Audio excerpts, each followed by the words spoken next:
Good morning friends. સ્પર્ધાત્મક પરીક્ષાઓ માટેના અગત્યના કરંટ અફેર્સ જોઈ લઈએ. આજની તારીખ છે 9 જાન્યુઆરી. પહેલો પ્રશ્ન છે, પ્રવાસી ભારતીય દિવસ ક્યારે મનાવાય છે? જવાબ છે 9 જાન્યુઆરી. તો પ્રવાસી ભારતીય દિવસ પ્રતિવર્ષ 9 જાન્યુઆરીના રોજ મનાવવામાં આવે છે. આ દિવસની ઉજવણીનો ઉદ્દેશ્ય એ પ્રવાસી ભારતીયોને માન્યતા આપવાનો છે કે જેમણે ભારતના વિકાસમાં યોગદાન આપ્યું છે. પ્રથમવાર પ્રવાસી ભારતીય દિવસની ઉજવણી 2003માં કરવામાં આવી હતી. એન્ડ પ્રવાસી ભારતીય દિવસ એ 9 જાન્યુઆરીના રોજ મનાવવામાં આવે છે કારણ કે મહાત્મા ગાંધી 9 જાન્યુઆરી 1915ના રોજ દક્ષિણ આફ્રિકાથી ભારત પરત ફર્યા હતા. એન્ડ મહાત્મા ગાંધી એ સૌથી મોટા મહાન પ્રવાસી છે કે જેમણે ભારતના સ્વતંત્રતા સંગ્રામનું નેતૃત્વ કર્યું અને ભારતના જીવનને, આખા ભારતીયના જીવનને એક રીતે પ્રભાવિત કર્યું.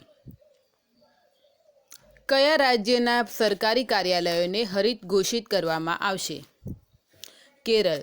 તો કેરળના કુલ 10,000 જેટલા સરકારી કાર્યાલયો અને સાર્વજનિક સંસ્થાનોને 26 જાન્યુઆરી 2021ના રોજ ગણતંત્રના દિવસના અવસર ઉપર હરિત ઘોષિત કરવામાં આવશે.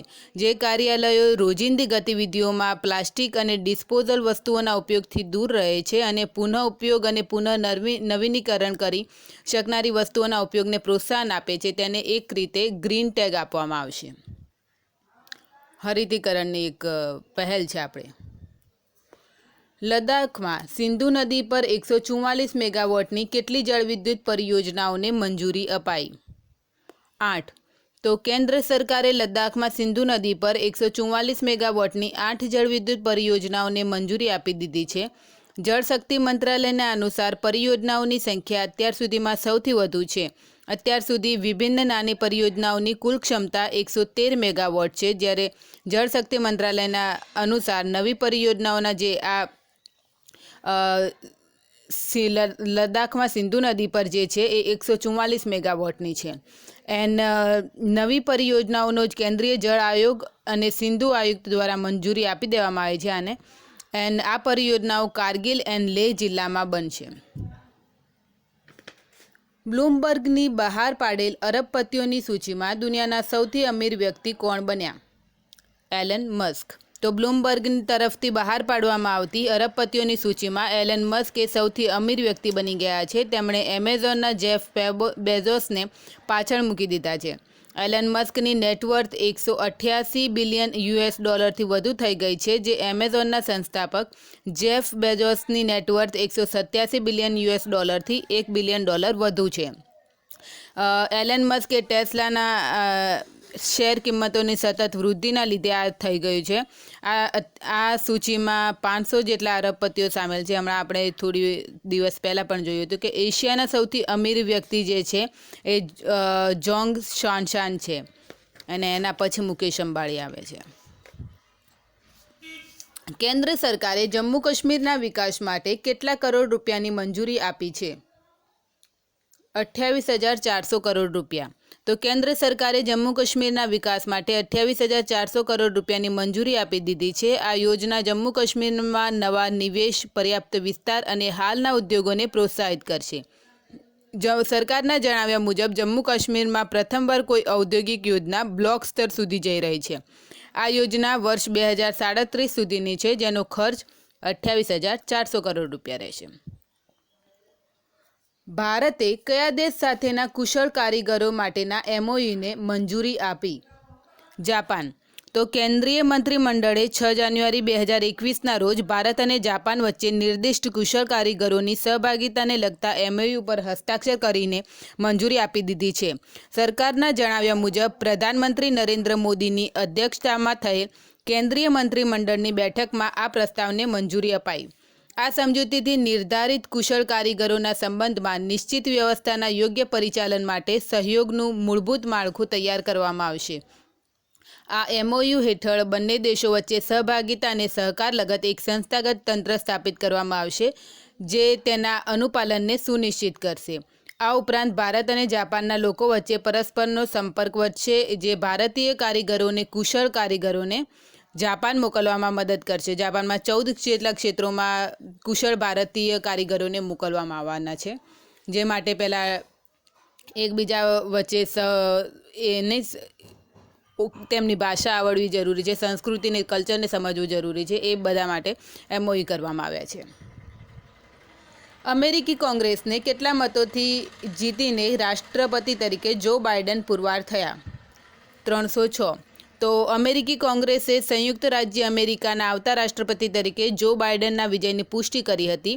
રાષ્ટ્રપતિ ડોનાલ્ડ ટ્રમ્પના સમર્થનમાં પ્રદર્શનકારીઓ દ્વારા અમેરિકી કેપિટલ બિલ્ડિંગની સુરક્ષા ભંગ કર્યા બાદ કોંગ્રેસ નેતાઓ 6 જાન્યુઆરી 2021ની રાતે ઇલેક્ટોરલ કોલેજ દ્વારા નાખવામાં આવેલ મતોની ગણના ફરીથી શરૂ કરવામાં આવી હતી. રાતભર ચાલેલી ગણતરીએ એ પુરવાર કર્યું કે અમેરિકાના જે રાષ્ટ્રપતિ ચૂંટણી 2020માં યોજવામાં આવી હતી તેમાં જો બાઇડન જબરદસ્ત રીતે જીત મેળવી ચૂક્યા છે. તો જો બાઇડનને 306 મત મળ્યા હતા અને સામે ડોનાલ્ડ ટ્રમ્પને 232 મત મળ્યા હતા. 270ની જે સ્તર છે બંને વચ્ચેનું એ જો બાઇડને સરળતાથી મેળવી લીધું હતું. તો હવે જો બાઇડન 20 જાન્યુઆરી 2021થી સંયુક્ત રાજ્ય અમેરિકાના રાષ્ટ્રપતિ તરીકે પોતાનો કાર્યભાર સંભાળશે. હવા ત્યાં માર્યા કહેવાય ને છેલ્લે ડોનાલ્ડ ટ્રમ્પ. કયા દેશના પ્રધાનમંત્રી બેન્જામિન નેતાન્યાહુની સરકાર પડી ભાંગવાથી 2 વર્ષની અંદર ચોથી વાર ચૂંટણી યોજવાની સંભાવના છે? ઇઝરાયલ. તો 22 ડિસેમ્બર 2020ના રોજ ઇઝરાયલની સરકાર પડી ગઈ કારણ કે દેશની સંસદ નિર્ધારિત સમયસીમાની અંદર બજેટ પસાર કરવામાં નિષ્ફળ રહી. આ દેશમાં અત્યાર સુધીમાં 2 વર્ષની અંદર ચોથી વાર ચૂંટણી થવાની સંભાવના છે, જે કદાચ માર્ચ 2021માં યોજવામાં આવશે. ઇઝરાયલના પ્રધાનમંત્રી બેન્જામિન નેતાન્યાહુ અને તેમની ગઠબંધન સહયોગી અને બ્લુ એન્ડ વ્હાઇટ પાર્ટીના નેતા બેની ગેટ્સ પોતાની 7 મહિના જૂની સરકાર પડી જવા માટે એકબીજાને દોષી ઠેરવી રહ્યા છે. નેતાન્યાહુ એમ કહે છે કે બ્લુ એન્ડ વ્હાઇટ પાર્ટીના ઉપર એવો આરોપ લગાવ્યો કે તેઓ મૂળ ગઠબંધનની સમજૂતીની જરૂરિયાત મુજબ સંશોધન કરવાની સમજૂતીથી પાછળ હટી રહ્યા છે. જ્યારે બેની ગેટ્સ નેતાન્યાહુ ઉપર ભ્રષ્ટાચારના જે આરોપો લાગેલા હતા એ જણાવતા કહે છે કે પ્રધાનમંત્રી પોતાના પક્ષઘર માટે છે, જનહિત માટે કામ નથી કરતા. અર્થવ્યવસ્થાના પુનરુત્થાનને સુનિશ્ચિત કરવા અને આર્થિક સ્થિરતા સુનિશ્ચિત કરવાને બદલે પૂરા દેશમાં અનિશ્ચિતતાનો દોરમાં ખેંચવાની તેઓ તૈયારી કરી રહ્યા છે.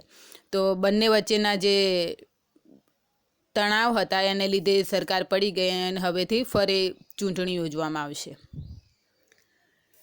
વર્ષ 2020માં દાન આપવામાં સૌથી આગળ કોણ રહ્યા?